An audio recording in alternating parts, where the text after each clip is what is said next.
नमस्कार। स्वागत है आपका मेरे YouTube चैनल संस्कार पर। आज हम 12वीं कक्षा पंजाब बोर्ड के तहत आधुनिक काव्य की शुरुआत करने जा रहे हैं, जिसके कवि हैं मैथिली शरण गुप्त।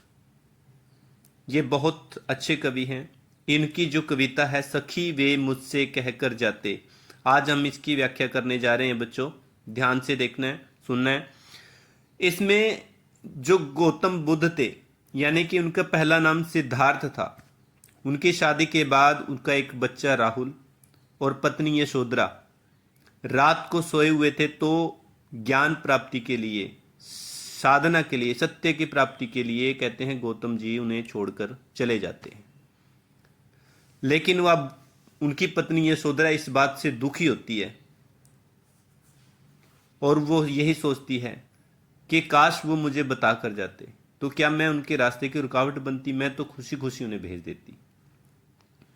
अब एक भारतीय नारी की व्यथा, दुख का वर्णन इस कविता में किया गया है और उसकी मनोभावों का वर्णन इसमें किया गया है कि एक भारतीय आदर्श नारी पर, आदर्श पत्नी पर क्या बीतती है अगर यदि उनके पति उन्हें छोड़कर चले जाते हैं।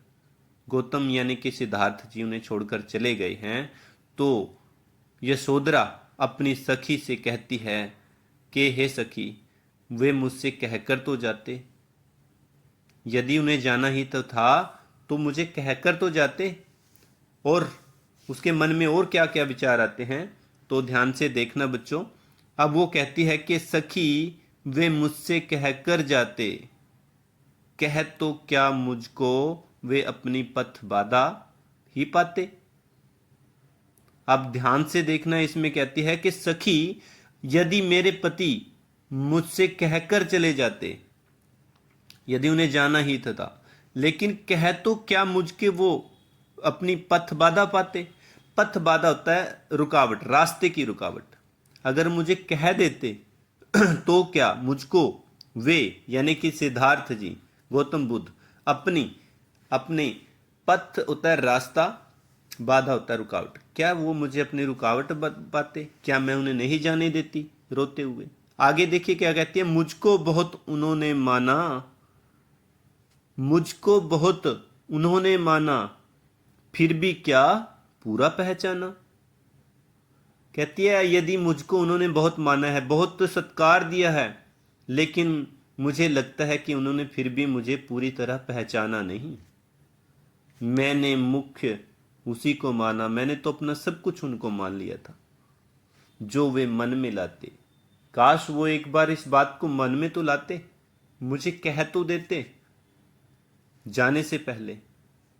फिर कहती है कि हे सखी, मुझे बड़ा दुख है कि मुझे वो कहकर नहीं गए। काश बड़ा अच्छा होता यदि वे मुझसे कहकर चले जाते, साधना सिद्धि के लिए अगर जाना ही तो था तो कहकर तो जाते, तो मुझे बहुत अच्छा लगता। अगले देखिए, इसमें है स्वयं सुसज्जित करके क्षण में, प्रियतम को प्राणों के पण में।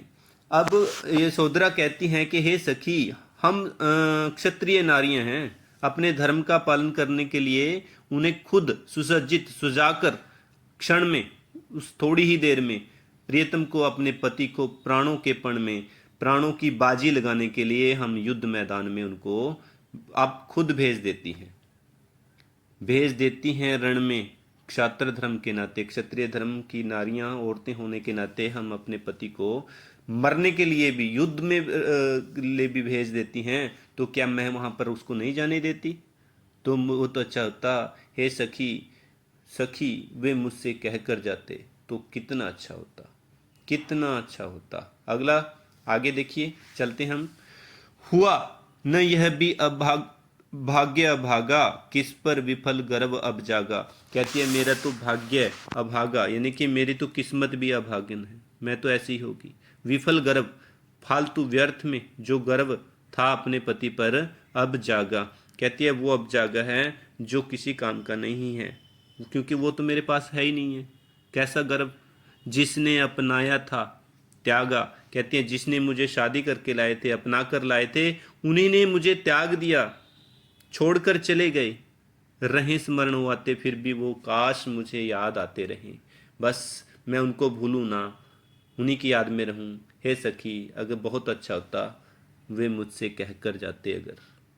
आगे देखिए, नयन उन्हें हैं निष्ठुर कहते, पर इनसे जो आंसू बहते सदा हृदय वे कैसे सहते। कहती हैं हे सखी मेरे जो नयन हैं वो निष्ठुर कहते हैं। निष्ठुर क्या होता है? कठोर, क्रूर, पर इनसे जो आंसू बहते हैं उन्हें देखकर सदा हृदय, सदा होता है अच्छे दिल वाले, वो दयालु, तरस खाकर शायद गए तरस ही खाते, शायद हो सकता है वो मुझ पर तरस खाते और वो ना ही जा पाते मुझे जगाकर, मेरा दुख देखकर, शायद इसलिए मुझे कहकर नहीं गए। पर बड़ा अच्छा होता है यदि सखी वे मुझसे कहकर जाते तो कितना अच्छा होता। आगे देखिए बच्चों, जाएं सिद्धि पावें वे सुख से, कहते हैं वो जाएं भला और बड़े आराम से खुशी से सिद्धि पाएं, दुखी न हो इस जन के दुख से। कहती है वो मेरे जन होता है हमारे आदमी, मेरे और मेरे पुत्र के दुख से वो दुखी ना हो, हमें याद ना करें, अपना मन ध्यान उधर लगाएं। उपालंब दूं मैं किस मुख से आज अधिक वे भाते। कहती है मैं आज उन्हें किस मुख से उलाना दूं, क्योंकि वो तो मुझे बहुत अच्छे लगते हैं, बहुत प्रिय हैं। पर बड़ा अच्छा होता सखी वे मुझसे कह कर जाते, अगर वो मुझसे कुछ कह कर जाते तो कितना अच्छा होता, कितना अच्छा होता, मैं उन्हें खुशी खुशी भेज देती। आगे देखिए कहती है कि गए बेशक चले गए लौट भी आवेंगे, कुछ अपूर्व अनुपम लावेंगे। कहती है वो चले गए हैं, एक दिन लौट कर भी आएंगे और कुछ अनोखा विचित्र अच्छा श्रेष्ठ लाएंगे मेरे लिए, रोते प्राण उन्हें पावेंगे। कहते हैं मेरे जो दुखी है प्राण है, हृदय है, वो उन्हें एक दिन पाएगा, पर क्या गाते गाते, पर क्या मैं उन्हें खुशी खुशी पाऊंगी या रोते हुए? नहीं, मैं खुशी खुशी उन्हें नहीं पा सकती, क्योंकि मुझे तो बड़ा दुख है इस बात का, और मेरा दुखी हृदय, क्योंकि वो मुझे छोड़कर चले गए इसलिए मैं उन्हें खुशी खुशी नहीं पा सकती। पर बड़ा अच्छा होता है सखी यदि वे मुझे कहकर चले जाते, बहुत अच्छा लगता मुझे।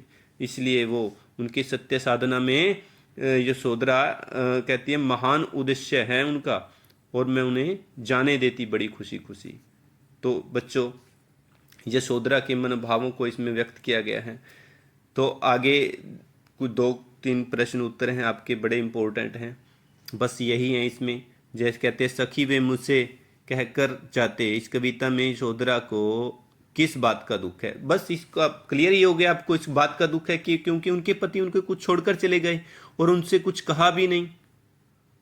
अब यशोधरा कहती है कि वो सिद्धि प्राप्त करें, जाना चाहते हैं तो मैं उन्हें क्यों रोकूंगी, मुझे तो बल्कि उन पर गर्व होगा, लेकिन वो मुझे इतना थोड़ा सा सम्मान तो देते, मुझे कहकर तो चले जाते तो बड़ा अच्छा होता। शायद इसीलिए वो मुझे पहचान नहीं पाए। तो इसी बात का दुख है उनको कि उनके पति उनको पूरी तरह से नहीं पहचान पाए और उन्हें, ठीक है ना, ऐसा सोचते थे कि वो उन्हें जाने नहीं देगी, रोक लेगी। अगला है सखी वे मुझसे कहकर जाते, कविता का केंद्रीय भाव। इसमें मुख्य रूप से उसने क्या कहा है? इसमें बेटा एक भारतीय नारी जो एक औरत एक पत्नी है, उसकी मन की जो व्यथा है और उसके आदर्श का एक बड़ा अच्छा वर्णन किया गया है। एक पत्नी को आदर्श पत्नी भी दिखाया गया, क्योंकि उन्हें जाने नहीं देती, उनको वो जाने से रोकती नहीं, बल्कि उनकी खुशी है अगर वो सत्य की साधना करने गए हैं तो बड़ी अच्छी बात है, वो सिद्धि प्राप्त करने गए हैं। लेकिन उनको दुख भी है क्योंकि उनके पति चुपचाप बिना बताए चले जाते हैं। तो ये एक भारतीय नारी, आदर्श नारी का बारे में अपने पति के जो अच्छे कार्य में उसमें शुभकामना भी करती है, लेकिन वो अपने पति के ऐसे कार्य से दुखी भी है क्योंकि वो उन्हें बिना छोड़कर ही चले जाते हैं। ठीक है बच्चों, मेरे ख्याल से आपको समझ आ गया होगा। जो प्रसंग व्याख्या है आपकी, ये आपको पूरी कविता की ही करवा दी है और आपको समझ भी आया होगा। तो बस आज के लिए इतना ही बच्चों।